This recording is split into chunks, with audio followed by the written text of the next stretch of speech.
आप सुन रहे हैं ज्ञान सागर से गौरव की आवाज में audio book psychology that controls humans.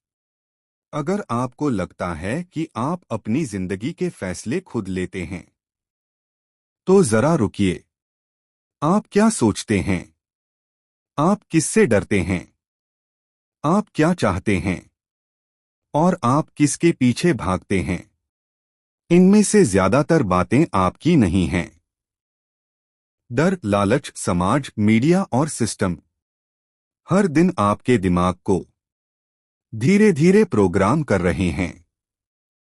और सबसे खतरनाक बात यह है कि आपको इसका एहसास तक नहीं होता। यह वीडियो किताबों की बातें नहीं करेगा। यह बताएगा कि इंसान को बिना जिजीर कैसे गुलाम बनाया जाता है। अगर आप सच में आजाद सोचना चाहते हैं, तो यह सुनना आपके लिए जरूरी है। एक, डर का मनोविज्ञान, फियर साइकोलॉजी। डर मानव मन को नियंत्रित करने का सबसे पुराना और सबसे शक्तिशाली हथियार है। जब इंसान डरता है तो उसका तर्कशील दिमाग, लॉजिकल ब्रेन, धीमा हो जाता है और भावनात्मक दिमाग, इमोशनल ब्रेन, सक्रिय हो जाता है। इसी अवस्था में व्यक्ति सही गलत का विश्लेषण करने के बजाय तुरंत प्रतिक्रिया देता है। इतिहास उठाकर देखें तो राजाओं से लेकर आधुनिक सरकारों तक सभी ने डर का उपयोग लोगों को नियंत्रित करने के लिए किया है। डर कई प्रकार का हो सकता है। मृत्यु का डर, गरीबी का डर, बीमारी का डर, अकेले रह जाने का डर या समाज से बहिष्कार का डर। मीडिया अक्सर नकारात्मक खबरें दिखाकर डर को बढ़ाता है ताकि लोग सवाल पूछने के बजाय बताए गए रास्ते पर चलें। डर के कारण इंसान अपनी स्वतंत्र सोच छोड़ देता है और जो कहा जाए वही सही मानने लगता है। डर का सबसे खतरनाक रूप वह होता है जब व्यक्ति को यह भी एहसास नहीं होता कि उसे डराया जा रहा है। लगातार भयावह सूचनाएं, चेतावनियां और खतरे दिखाए जाएं तो दिमाग उसी अनुसार प्रोग्राम हो जाता है। परिणामस्वरूप व्यक्ति अपने निर्णय खुद नहीं लेता, बल्कि डर के आधार पर निर्णय करता है। यही डर आधारित मनोविज्ञान इंसान को नियंत्रित करने की जड़ है। 2, लालच का जाल, ग्रीड ट्रैप साइकोलॉजी। लालच इंसान को नियंत्रित करने का दूसरा सबसे प्रभावी मनोवैज्ञानिक हथियार है। जहां डर इंसान को पीछे खींचता है, वहीं लालच उसे आगे दौड़ाता है, अक्सर अंधा बनाकर। पैसा, शक्ति, सुंदरता, प्रसिद्धि और सफलता, ये सभी लालच के अलग अलग रूप हैं। जब इंसान को लगता है कि उसे कुछ अधिक मिल सकता है, तो वह अपने सिद्धांत, नैतिकता और विवेक तक छोड़ देता है। लालच का मनोविज्ञान यह है कि इंसान वर्तमान में जो है उससे कभी संतुष्ट नहीं रहता। उसे हमेशा लगता है थोड़ा और मिल जाए। यही सोच उसे नियंत्रण में ले आती है। विज्ञापन, बिजनेस मॉडल और ऑनलाइन प्लेटफॉर्म इसी लालच को भड़काते हैं। जल्दी अमीर बनो, बिना मेहनत सफलता, सीक्रेट फॉर्मूला, ये सब लालच को ट्रिगर करने वाले शब्द हैं। लालच में फंसा इंसान जोखिम को नजरअंदाज कर देता है। वह सोचता है कि उसके साथ बुरा नहीं होगा।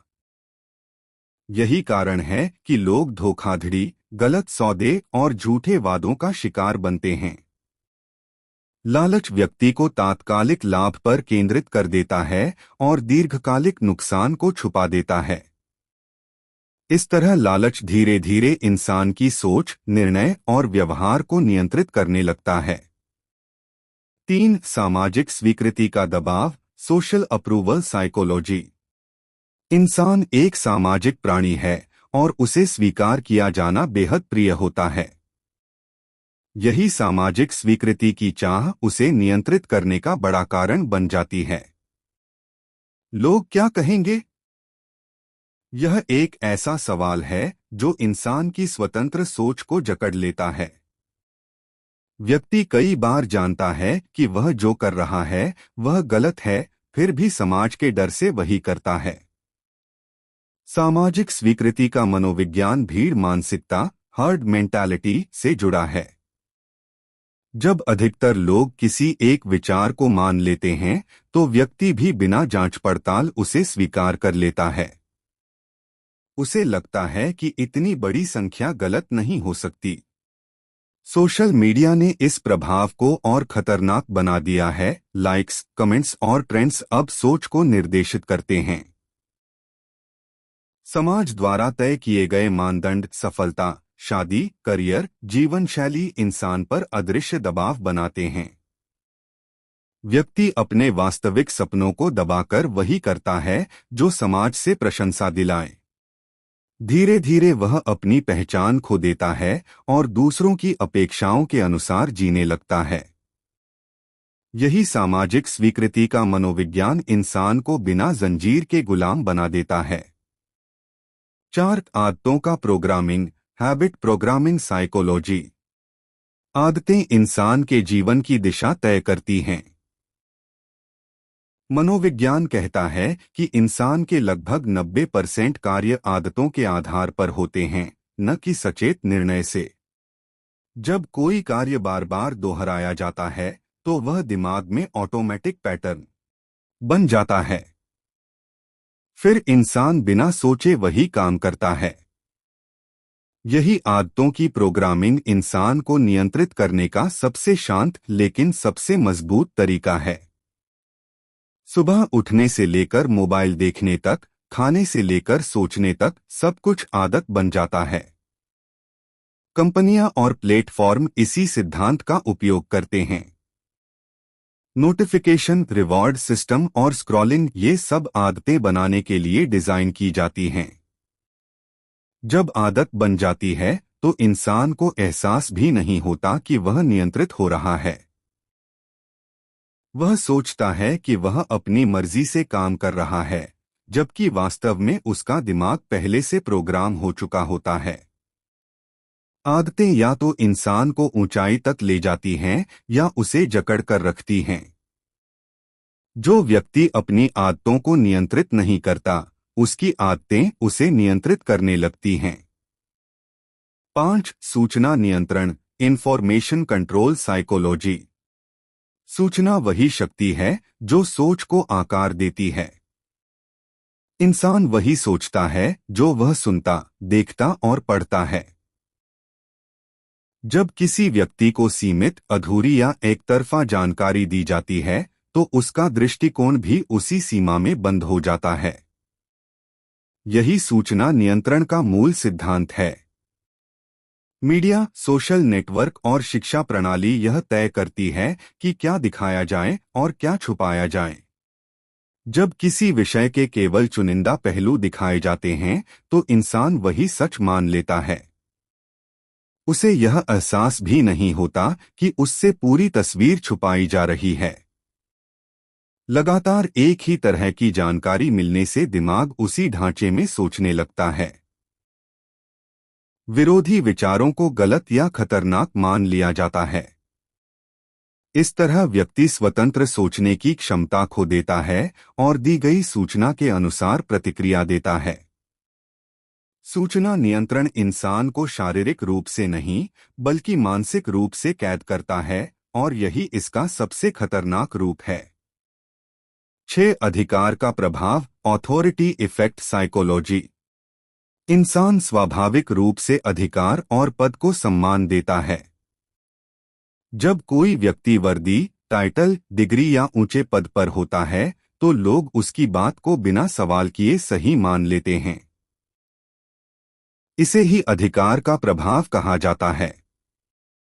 मनोविज्ञान के प्रसिद्ध प्रयोगों में यह सिद्ध हो चुका है कि सामान्य व्यक्ति भी, यदि किसी अधिकारी का आदेश मिले, तो वह गलत कार्य तक करने को तैयार हो जाता है।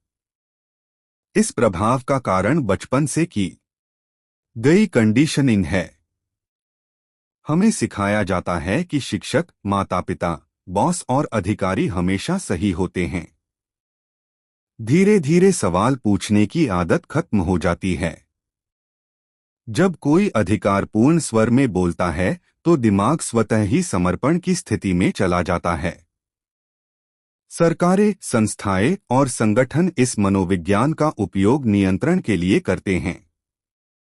नियम, कानून और आदेश जब ऊपर से आते हैं तो लोग उनके पीछे का तर्क जानने की कोशिश नहीं करते।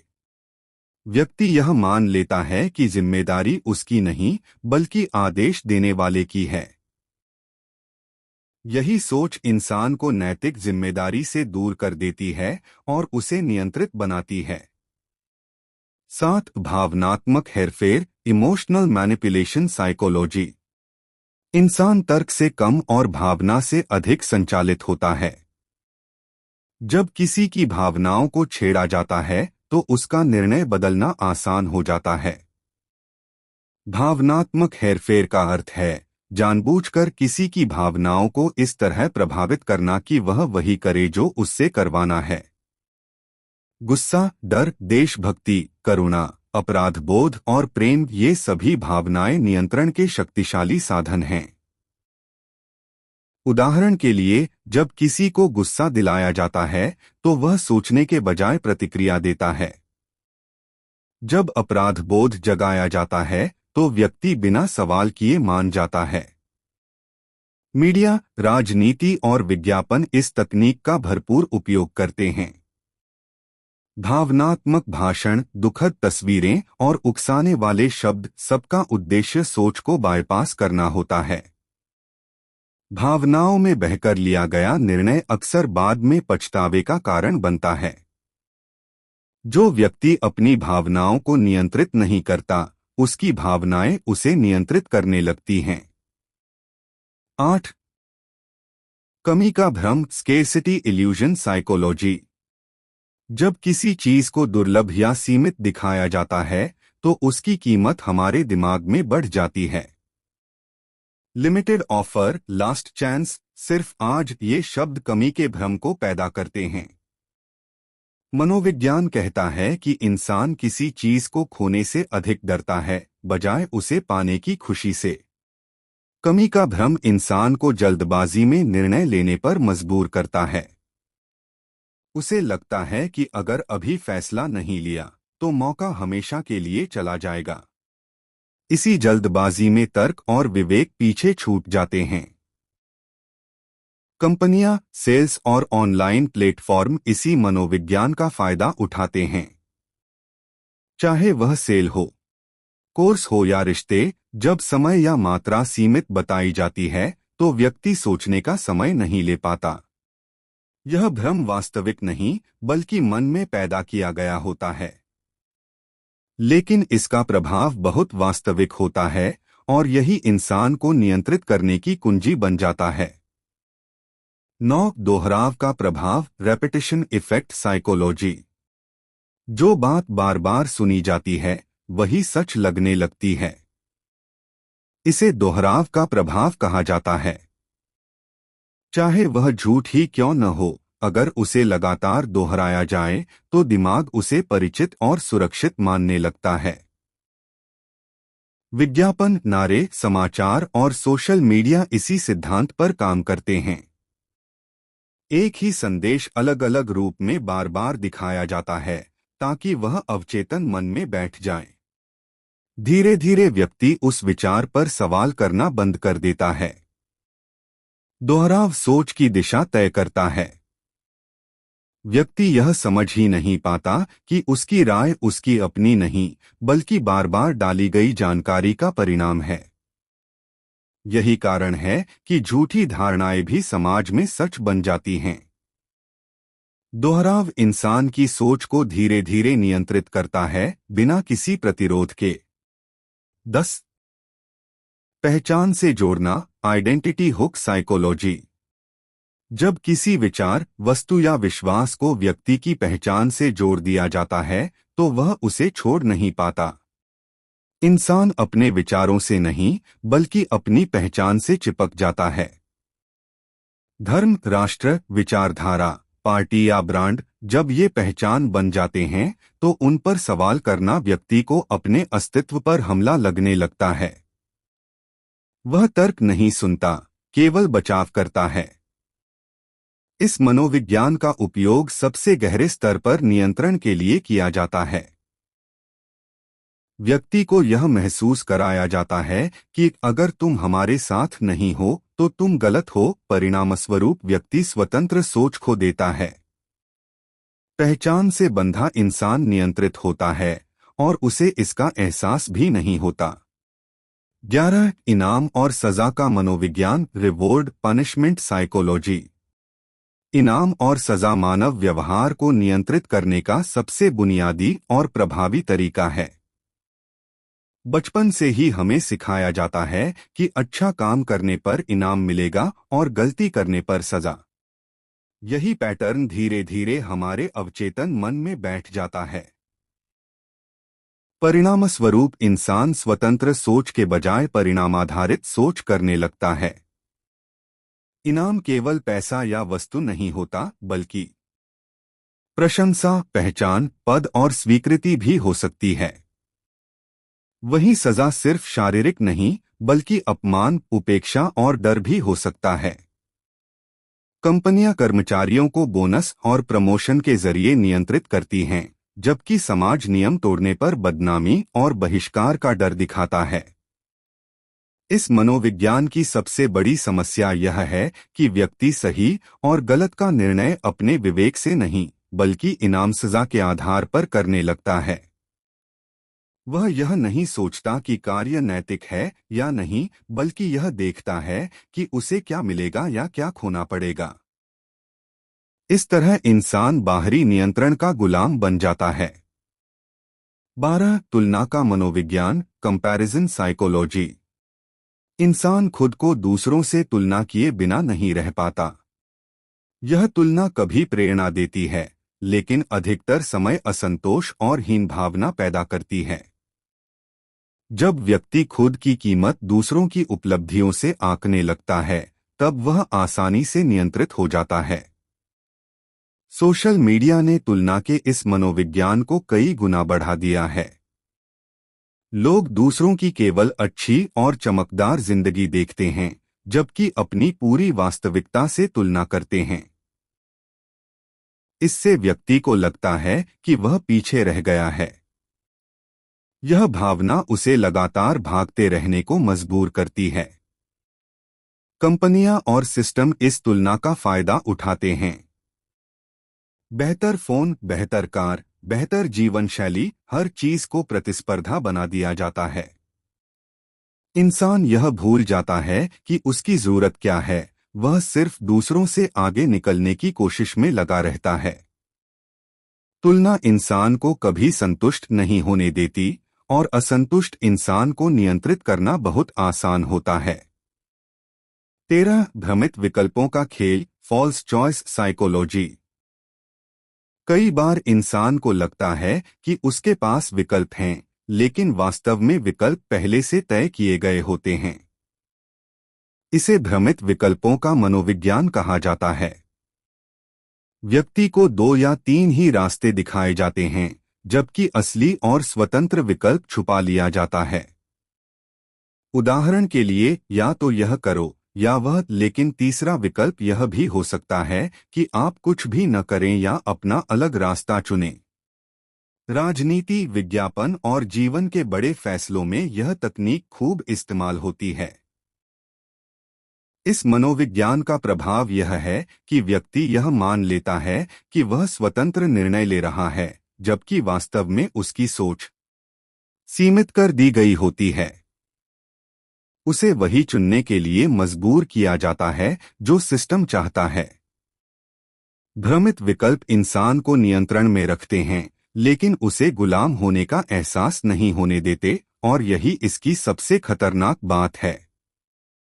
14 समय के दबाव का मनोविज्ञान। Time pressure psychology.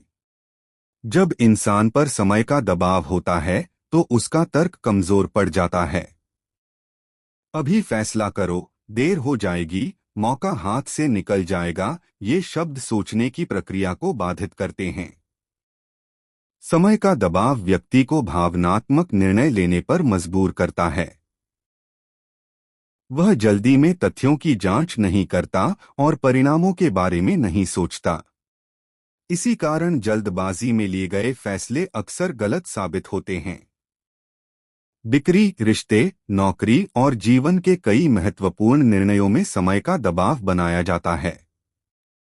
जो व्यक्ति समय लेकर सोचता है, उसे नियंत्रित करना मुश्किल होता है। लेकिन जो व्यक्ति जल्दबाजी में निर्णय लेता है, वह आसानी से प्रभाव में आ जाता है।